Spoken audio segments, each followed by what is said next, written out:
What is up, my friends?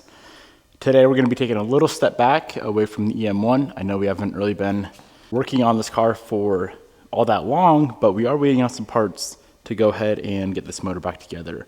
So it's a perfect opportunity to take care of the last issue on the Evo 8. This thing, man, this freaking thing, we put a couple hundred miles on it. It's all good to go, not having any sort of issues. Supposed to hit the dyno last Saturday, and the day before the dyno, this thing just pretty much blew out. I'm assuming blew out one of the, you can see all the oil here, one of the steering rack seals. You guys heard when I was pulling this thing on the lift, there's pretty much no power steering fluid left in it, and it created a mess as well. The whole underside of this thing, from here all the way back, even the lower rear control arm, she got hit pretty good with oil, which is of course frustrating. We can get it all cleaned up, but what's more frustrating is we need to pull the whole entire subframe out of this thing, get the steering rack out, and I need to figure out what the heck I did wrong, because I am the one who went through this rack and put new seals in it. Now, like I said, it did last a few hundred miles, so it's kind of bizarre. I figured if it was gonna blow out a seal, it would happen right away, but that is simply not the case. So yeah, the whole subframe's got to come back out of this car to get the rack out. Wheels got to come off, downpipe comes off. We can leave all the axles and whatnot in. I'm gonna leave the knuckles on with the brakes and all that jazz. Just disconnect the lower control arm from the steering knuckle, and then we can get the subframe out.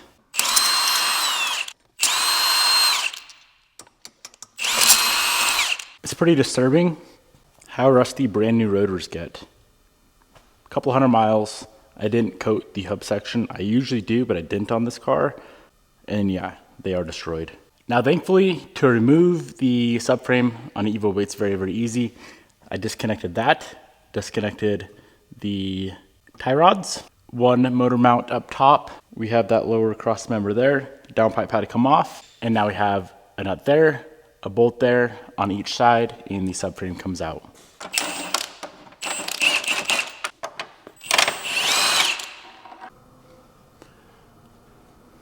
Now, we could have either disconnected the lines up top, but I find it quite easy to just lower the subframe down a little bit and go ahead and pop the lines off from down here.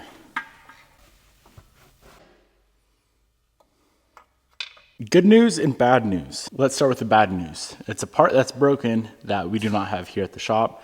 Good news is it appears the steering rack is fine. Look at this. Here's our hard line. It runs from the rack and connects to a hose on the car. And when I was messing with it, I noticed it was leaking a little bit. Light tension. This thing is destroyed. Now, like I said, the bad news is I don't have that line. I don't have a replacement line. The parts car doesn't have one. I got rid of the parts car, so it doesn't have one. But the good news, like I said, is it appears the steering rack itself is fine. I have a rebuild kit for it here, but I don't think we're gonna need it. I'm gonna go ahead and just pop off these outer clamps just to make sure there's no fluid inside the boots. I'm going to run into a place called House of Hose. The only drivable vehicle out here is the Dirty Mac, so we're taking that. My friends over at House of Hose got our line recreated for a total of 40 bucks. As you can see, this thing looks factory, so I'm fairly pleased with that. So let's get this line on, and then I want to go through and get this thing all cleaned up.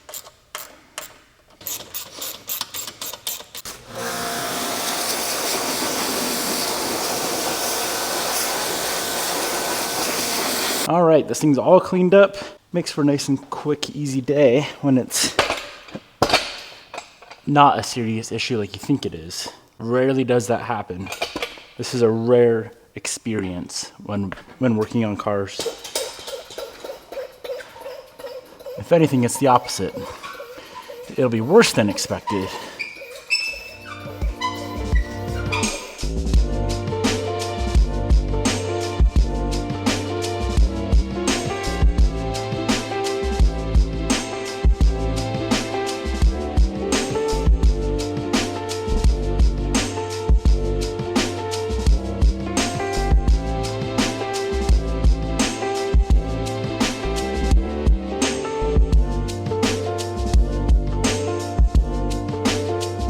So this thing's all back together.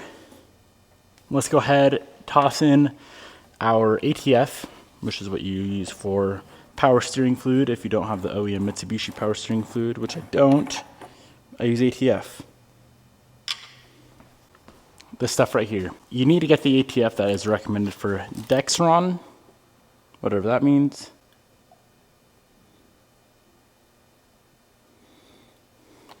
Hopefully this is the last issue and we can hit the dyno. I'm not sure when the dyno day is going to be now, but it could be here in a few days if this car cooperates.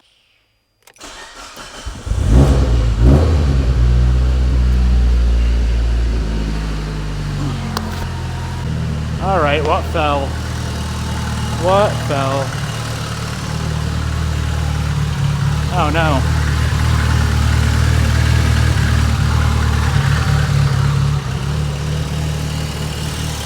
Titanium reservoir cap fell, but it appears to be in great shape. Let's go ahead, get this power steering bled out, and then I need to clean the underside of the car, and we can go on a drive.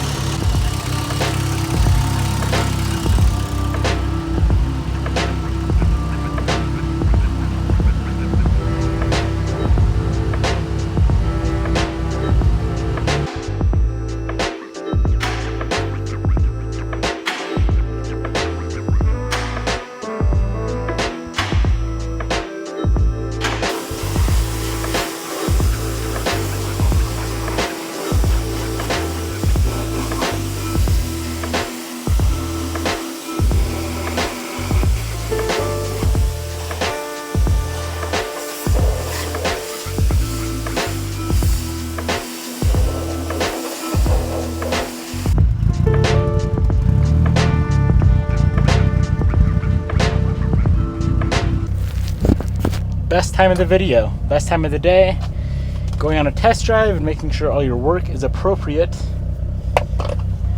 and we don't have any issues. The amount of oil this thing was leaking, obviously with a split open line, was an absurd amount. So it's gonna be pretty obvious. I mean, we would have seen it on the lift, so. I think we will be in the clear.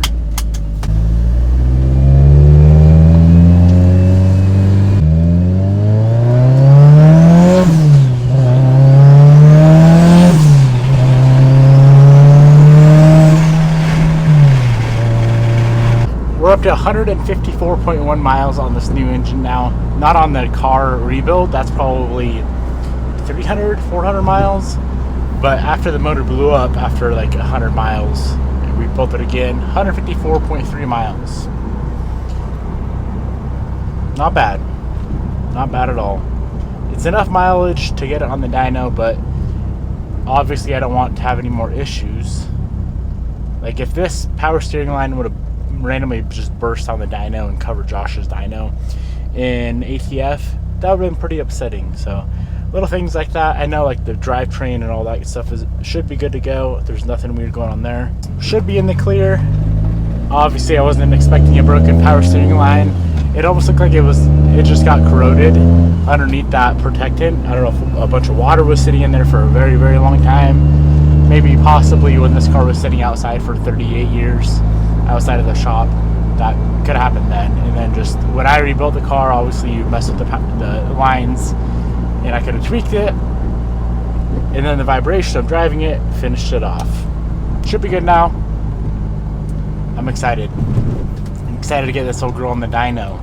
Alrighty guys, power steering's all fixed up. I'm very, very excited and happy. That was a much easier fix than I was initially expecting. Now I just have a random power steering rack rebuild kit laying around for an Evo 8. But on to the next subject. I've seen your guys' comments, and I must say I agree. For this specific car, I definitely agree. These taillights, they ain't it. We're going to go back to the taillights that were on here. The JDM Evo 8 MR taillights. Now, I think, here's my opinion, and I could also be wrong because I don't have this car, but I think if this thing had a wide body kit, if it had a big wing, if it was a way more of an aggressive build, then the LED taillights would probably look pretty good on here. But it doesn't have any of that. And honestly, even the diffuser, I'm kind of maybe possibly thinking that might be too much for the car. The skirt extensions, I love them. The front lip, love. Rear diffuser, it's a lot. But once again, the rear diffuser would be really, really sick if this car was more aggressive. But I don't have anything else to put on the rear for now. They do make a nice little, what would you call it? Rear apron, rear spat that kind of goes on the bottom of the rear bumper, which I've considered picking some of those up and seeing how those look instead of the Voltec style rear diffuser. So I might grab a set of those. We'll see. But for now, what we can do is go ahead, pop these taillights off. I do remember there was a burnt out bulb on the OEM tails, so I should probably fix that up. But yeah, like I said, man, I've seen you guys' comments and I agree. For this car, OEMs are the move. I might keep these things laying around just in case I ever do a really aggressive build. We'll see.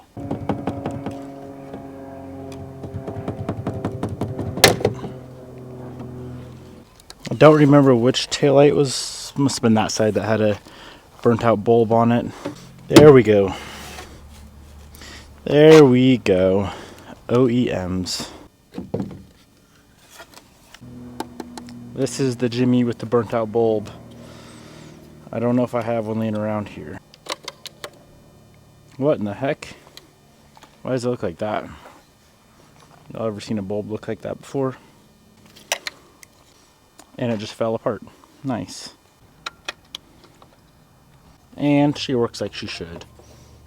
Great. Now I don't have to read comments about why I have a burnt out bulb. I ain't done yet.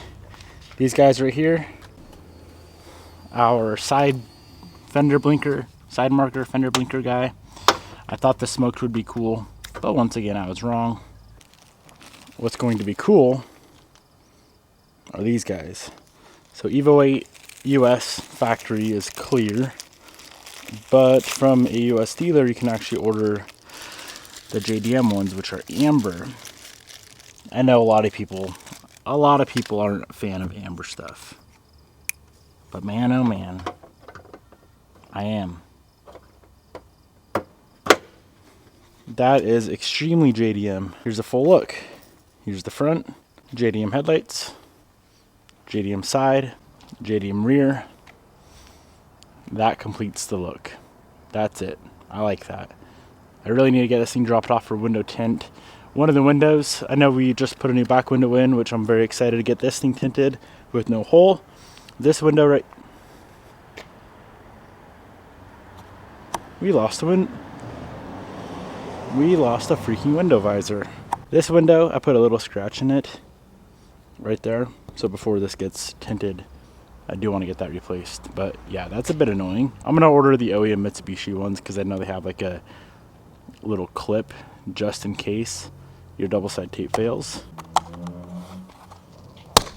Yeah, that ain't good. That ain't right.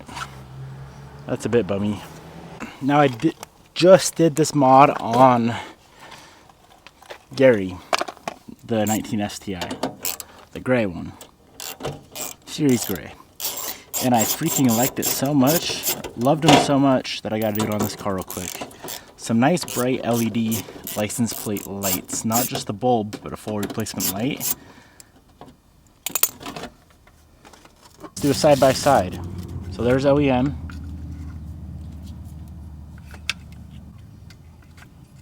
And there's there's the new. That is nuts how bright that is. Now this is something I can get behind. The look of the back of this car now is nice. I love bright license plate bulbs. I don't know why, but it's just a nice addition to the build. I'm gonna wrap it up right here. I hope you guys enjoyed today's video. Evo is back better than ever, fixing little issues every single day, making little adjustments every single day, and we need to get her on the dyno. I know. Coming soon. Good night. One last look. Good night.